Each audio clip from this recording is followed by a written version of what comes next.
তোমরা কি কখনো 10 টাকা টিকিটে এত সুন্দর একটা জায়গা দেখেছো? আজ আমি তোমাদেরকে দেখাবো 10 টাকা টিকিটে একটা কত সুন্দর পার্ক। চলো ব্লগটা প্রথম থেকে শুরু করি। Hello guys, welcome back to my channel. আমার চ্যানেলে তোমাদেরকে অনেক অনেক অনেক ভালোবাসা। আর আজকে আমরা যে জায়গাটা যাচ্ছি, এত সুন্দর একটা জায়গা কি বলবো।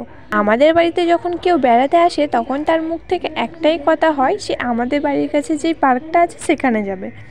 আমি ওদের সঙ্গে গিয়ে গিয়ে বোর হয়ে গেছি, কিন্তু আমাকে না ছাড়া ওরা যাবেই না। কি করব, ওদের আবদারে তো আমাকেও যেতে হবে, তাই ওদের সঙ্গে আমি বেরিয়ে পড়লাম। এখন আমরা যে জায়গাটা যাচ্ছি, এখানে আমি আজ বলে না, আমি ছোট্ট থেকেই এই জায়গাটা ঘুরি, কিন্তু তখন এত সুন্দর কোনো জিনিস ছিল না। এখন পার্কটাকে খুব সুন্দর করে সাজিয়েছে, তখন কিন্তু এরকম ছিল না। আরও কিছুদিন গেলে আরও পরিবর্তন হবে। যাই হোক, তোমাদের সঙ্গে কথা বলতে বলতে আমরাও এখন চলে এলাম পার্কের কাছে। পার্কের ভিতরে ঢুকেই চলে এলাম সোজা এখানে টিকিটগুলো কাটার জন্য। আর এখানে কিন্তু বড়দেরই টিকিট লাগে, বাচ্চাদের একদমই লাগে না। বড়দের টিকিট হচ্ছে 10 টাকা করে, তাই আমরা 3 জনে ছিলাম, তাই 3টে টিকিট কেটে নিলাম।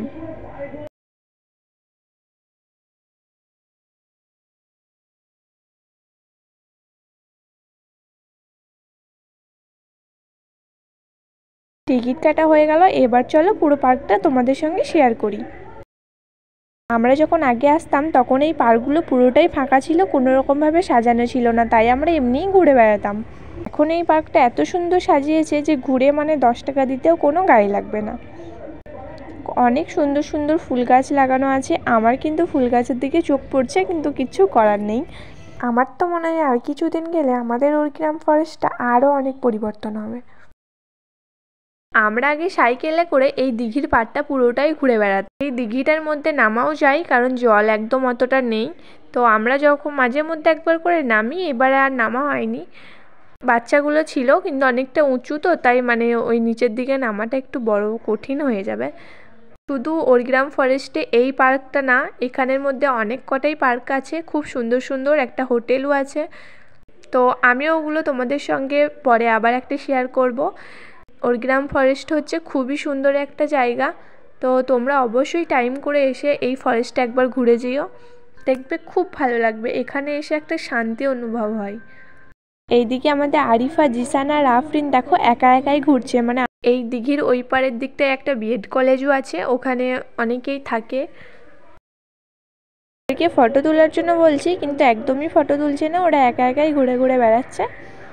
ওর গ্রামে যেগুলো আছে সেগুলো আমি সব একটা একটা করে ভিডিও আপলোড করব। এইগুলো দেখলে আমাদের সে ছোট্টবেলাকার স্মৃতিগুলো মনে পড়ে, কারণ এগুলোর মধ্যে চেপে আমরা খেলা করতাম। কিন্তু এখন যদি এগুলোর উপরে আমরা চাপি, তাহলে হয়তো আমাদের পা হাতটাই না ভেঙে যায়। এখানে আরিফা আর জিসান দেখো চাপছিল, কিন্তু জিসান তো পারছিল না, ও ছোটো বলে। আর এদিকে আবার নতুন নতুন গাছগুলোও লাগিয়েছে, অনেক গাছ লাগিয়েছে। আর এই হচ্ছে আমাদের সেই দিঘিটা, অনেক বড়। তো চলো এদিকটা ঘোরা শেষ, এবার এইদিকে চলে যাই একটু সামনের দিকে। তো সামনের দিকে যাচ্ছি দেখো, আর এখানে একটা খুব সুন্দর তোমাদেরকে বাড়ি দেখাবো।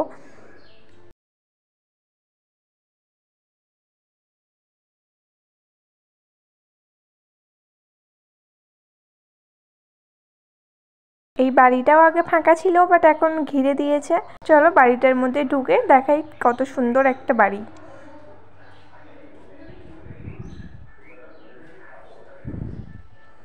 তো এর ভিতরটাও খুব সুন্দর। ছোটো থেকে যখনই আমি এখানে ঘুরতে আসতাম, এই বাড়িটার উপরে না গেলে আমার একটুকুনো ভালো লাগতো না।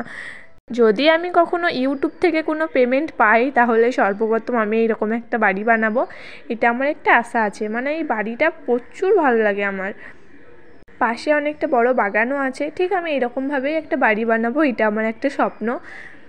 জানি স্বপ্নটা কখনো পূরণ হবে না, কিন্তু যদিও কখনো হয় তাহলে বানাবো।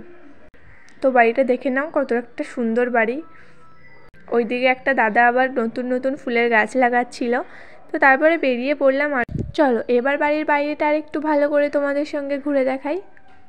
এখানে আরিফা আবার নিজে নিজেই ফটো তুলছে নিজে। এইদিকেও আবার অনেক কটাই রুম আছে।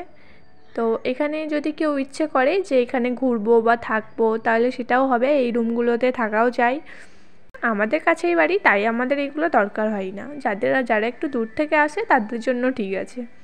তারপরে আমার নজর পড়লো এই একটা ফুলের গাছের দিকে, তাই আমি ছুটে চলে এলাম ফুল গাছটার কাছে।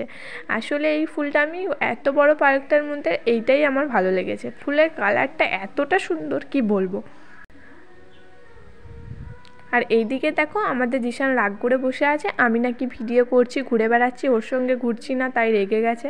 ও বলছে বাড়ি যাব, তাই আমি বলছি আমি আর কোনো দিন আসবো না। তো যাই হোক, অনেকটাই ঘুরলাম, তারপরে আবার বেরিয়ে পড়লাম বাড়ি যাওয়ার জন্য। আর এসেছিলাম হেঁটে হেঁটে, কিন্তু যাওয়ার সময় দাদার সঙ্গে গাড়ি করেই চলে গেলাম। বাড়ি এসেই দেখি এদিকে আমার দিদিভাই আবার এদিকে পেয়ারা আর কামড়াকে আর মিক্সচার নিয়ে এসেছে। তো কামড়াকাটা আবার এতটা টক ছিল কি বলবো, কিন্তু জিশান একাই খেয়ে নিচ্ছিল টক হলেও। তো খাওয়ার পর ওর মুখের অবস্থা দেখো কি হয়েছে, তবুও টকটা খেতে একদমই ছাড়ছে না। তো আজকে আমার ব্লগটা কেমন লাগলো অবশ্যই কমেন্ট করে বলবে, আর তোমরা একবার অবশ্যই বড়গ্রাম ফরেস্টে ঘুরে এসো।